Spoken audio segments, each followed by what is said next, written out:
Okay, JB, we're overdue for an update on this 38 project. Tell me the story here.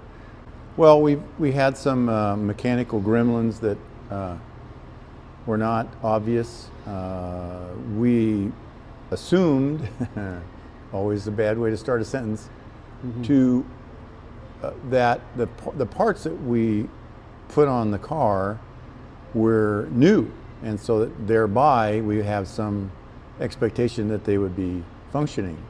Well, they did for a little while, and then some of them gave it up, which is always frustrating because it's not always obvious who's the bad guy in that. And what happened was the car was running fine, it started and ran all the time, and then all of a sudden it didn't start and run all the time, and it would run rough, and then it would run okay, and then it wouldn't. And so in order to find the cause of a problem, you have to first identify the problem, and sometimes it's not that simple, even if you've been doing it as long as we have. And that really frustrated us because when you've already fixed something, it's supposed to stay fixed. Okay? Right. Especially when you use all new parts, you've got talented people.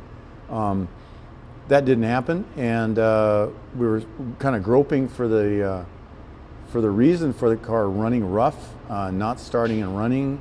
It had a number of problems. Of course, now the temperature's changed, so we're concerned that that had a bearing on it. But really, at the end of the day, it was just a couple little things that were new but were not working properly. The first was the starter button, which worked intermittently, and so it was cutting in and out when we were trying to start it, which made the engine sound like it wasn't running right. Oh.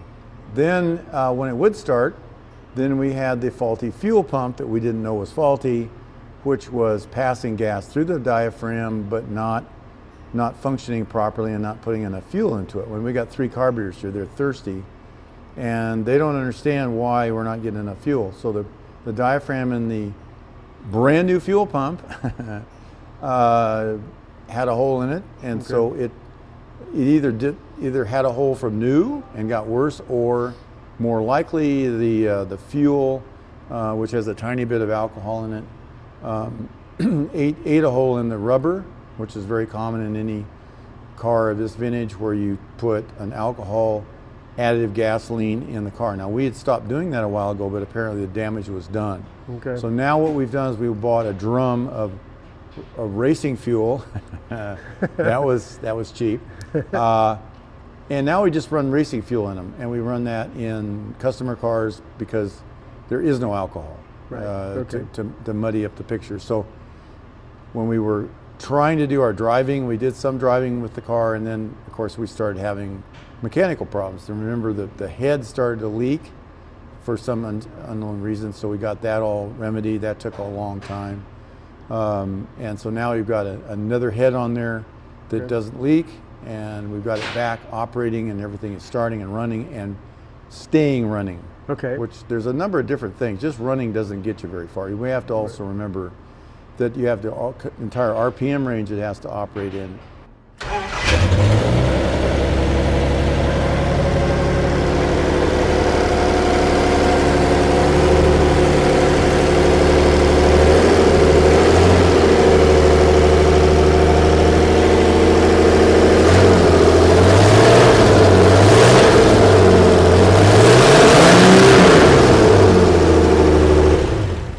Sure. You know, it can't just sit there and idle and then die on acceleration. So we've got all these different systems that we have to test. We want these things to be troubleshooted before they get to the customer, not after, because that's really horrifying for somebody who's not supposed to be doing that sort of thing. Now, as far as running goes, you've obviously changed. You got new intake manifold. You've now got 3 carburetors. Right. And now they're integrated now with a new automatic transmission that wasn't there. Exactly. And it's running to a new rear differential.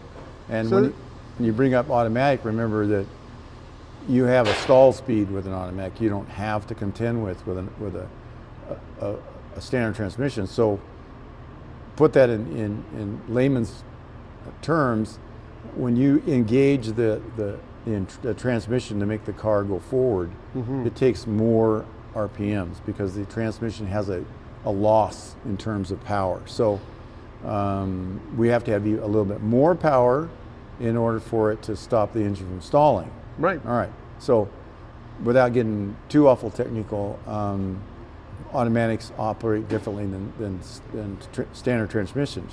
Sure. So we have to bring the RPMs up a little bit so that when it engages the automatic transmission in low or even drive, it doesn't stall the engine. Right. So all those things have to be worked out. Remember, this is basically a new car, and right. with updated transmission, rear end.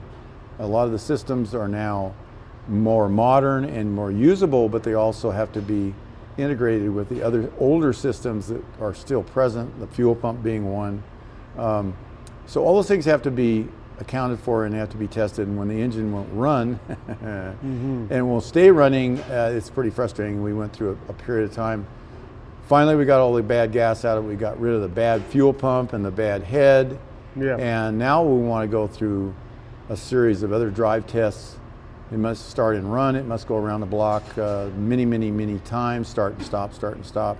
The same way it would be operated at the other end when it reaches its destination.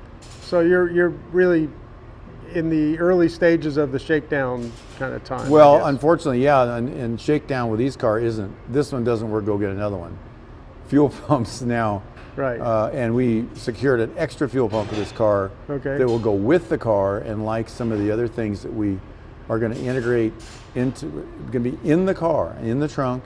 There'll be a distributor, there'll be a fuel pump, and the other systems that we feel like are reasonably likely to fail at some point, so he's not running around trying to find them. He'll know where he got them, but he won't have access to them for a period of time. Right. So it makes no sense for us, in my mind, to not do what I do in my own cars, which is load the car up with a fuel pump, a distributor, and any other, especially things that are troublesome, Right. so that we can say, hey, just bolt this one on and you should be good to go. Sure. Okay, cool. Now we are looking into a beautiful trunk area. Right. Wonder why we're standing here. It looks like this got trimmed out since we saw Yeah, it last. we had an opportunity to work on the trunk and the carpet, and so that's what we did.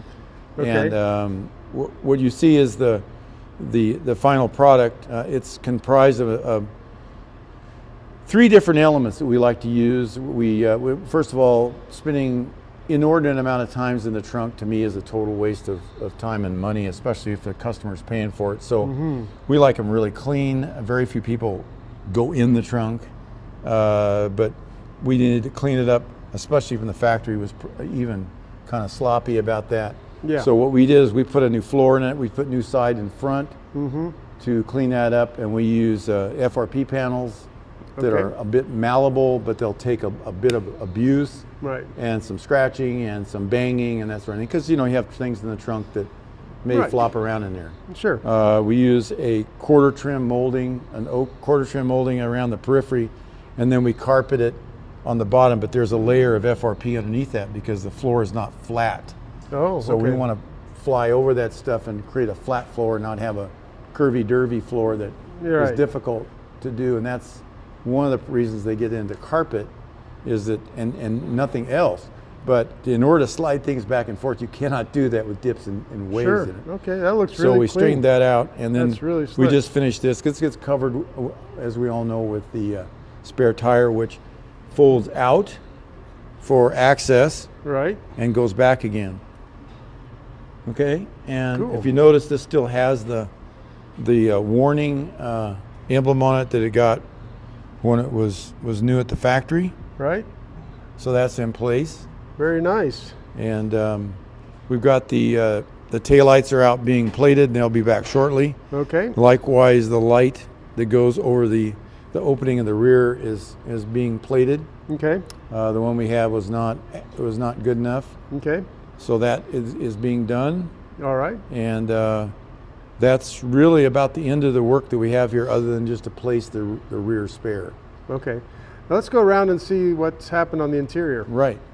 Okay, so the interior has definitely been dressed up also since we've seen it last. Yes. Yeah, this is the German square weave. We talked about why it's useful, and it's awfully expensive, but it also is extremely durable.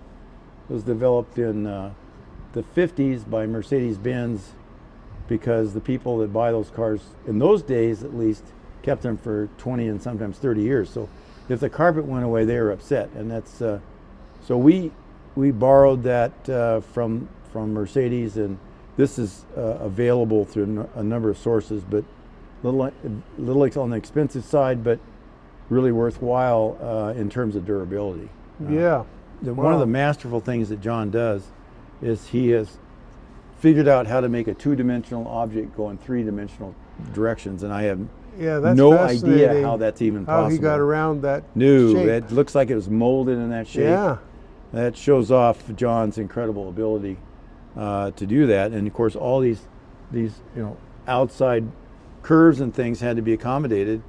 Otherwise, you end up with this big amorphous mass, Right. which becomes ugly and stupid. And I guess he made that custom shift boot too. Made this custom shift boot. We had this is a standard shift boot ring, but we had to make his own. He had to make it out of the leather that he used on the door panels to make it fit. Mm-hmm. And so that we're trying to, remember that the waterfall is right behind it, so we got to be mindful of that as well. That cuts back a little bit, but so that relationship between here and there remains parallel. Sure. All these things that seem like are not that important are very important. Once you see the car done, what you notice is that nothing looks out of place. Yeah. And that's kind of the way we have to do it. We are not going to be putting the doors back on the dash until and unless all of the electrical has been sorted out. You can see it. We got a number of wires hanging down here. We're still, it starts and runs and drives, but we got all the gauges and that sort of thing. We want immediate access to that without taking the doors off and putting them back on. So those are going to be off until all of the systems that are necessary for the car have been sorted out, and everybody's happy, and then we'll put the panels back on. The dash looks great though. I love the wood grain. Yep. Well, great. Okay. Well, let's just have a quick peek under the hood, and I think we'll wrap up our update here. Very good. This head was replaced on the driver's side, is that right? That's my recollection. Yeah. And you just ended up having a bad casting that was not repairable, and you just replaced it with a different head completely, I believe. Yeah, normally you can fix any of them, and because we have so many of them, we didn't have to go to the trouble of spending forever trying to fix it. Remember, we're paying for it. The company's paying for it. The customer's not paying for it because that's a faulty part. Right. We effectively sold him a faulty part. We have to warranty it. If we can take care of it by fixing it, we can take care of it by replacing it. In this case, we felt like everybody would be better served. We just replaced it. And so that's what we did. Right. Very good. Well, man, that thing fires right up. Yep. And it revs up well. Yes, it's got a good throttle response. We left the air cleaner off so you could kind of see the system that operates on. And I don't know if we looked at this linkage that Mark built, but being a 3.2 setup that's completely unique to this car, actually. Yeah.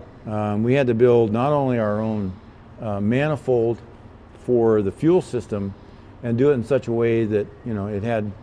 It looks like it was planned that way. I don't know if I've ever seen one done quite this well, but for this purpose, Mark is uniquely qualified because he's a stainless steel welder, so he can make anything he wants out of anything and then weld it up, and it works. Wow. So we got this beautiful fuel log here. Then below it, of course, we got to have control of each carburetor, and we got to dictate which carburetor is going to come on when in relative to the other two.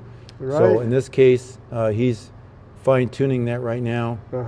This is the fuel pump right here that we had difficulty with. Okay. And that's the new one that we replaced it with. And I noticed that the diaphragm is a different color. So they obviously changed the material. Yes. Well, somebody's learning, and they probably got some vicious letters on the last ones they sent out because they didn't work. Yeah. So now we got that in hand. We had another fuel pump that we tried to use, but our fuel line and our arrangement, plumbing-wise, did not accommodate. So we had to go yet and get another fuel pump. And now we've got one, and we also bought a spare that'll go with the car in the trunk. Okay. Hopefully in the case where it'll never happen, but if it does, you're not casting about looking for another one that we know works. We got one that's already on board that they can simply change it out and make it happen. So very good. We're concerned about downtime, obviously, and we also have the new battery that we're going to be a new battery case that we'll be using that we saw in my 38. Yep. So he gets the collateral benefit of that. Instead of paying all that tooling and all that business, all he's got to do is pay for a cover. Yep. So he gets a little help there Well, that's on great. that. Yeah.